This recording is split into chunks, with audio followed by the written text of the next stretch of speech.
Bonke babemthanda uSue. Ibhalwe nguCynthia Haslam Anholt.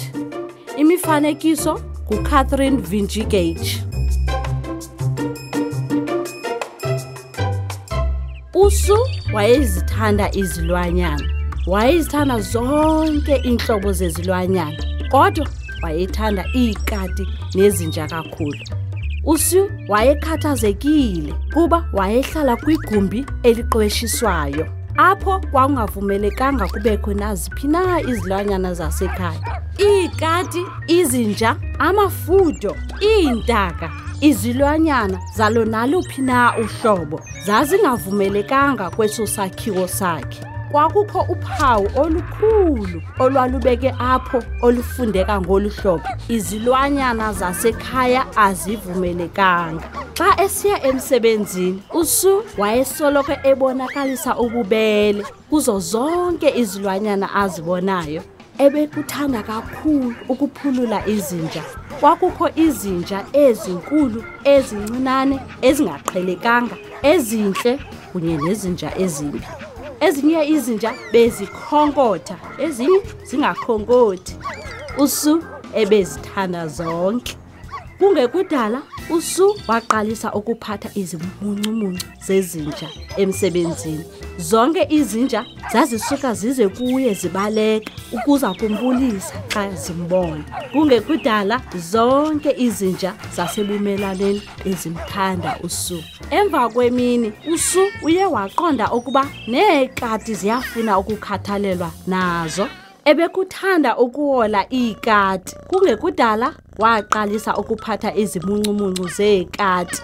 Kwisithuba seeveki ezimbalwa, zonke iikati zabamelwane zamthanda uSue.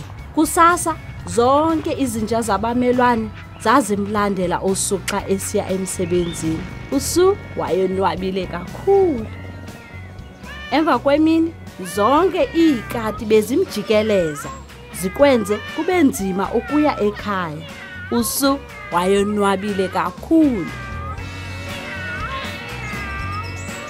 Iindaba zavakala kuzo zonke izinja nakuzo zonke iikati ngoSue. Kungekudala, zonke izilwanyana zesixeko zamazi uSue. Apho ayakhona uSue, izinja neekati zazifuna ukuba lapho akhoyo uSue.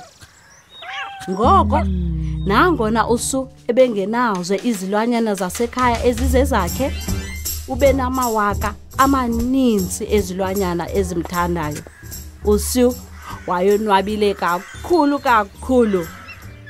Nanjengoko uSue ebethandwa kakhulu zizo zonke izilwanyana zasekhaya esixekweni, ibiyinto eqhelekileyo ukuba achithe ixesha elininzi kunye nazo. Ngenxa yoko, uSue wavula elakhe ishishini elithi ishishini leenkonzo zokugcinwa kwezilwanyana likaSue. uSue wayenabathengi abaninzi. uSue ebengoyena mntu ugcina izilwanyana zasekhaya kakuhle kuzo sonke eso sixeko. uSue wayonwabe ngaphezu kwento yonke. Isiphelo.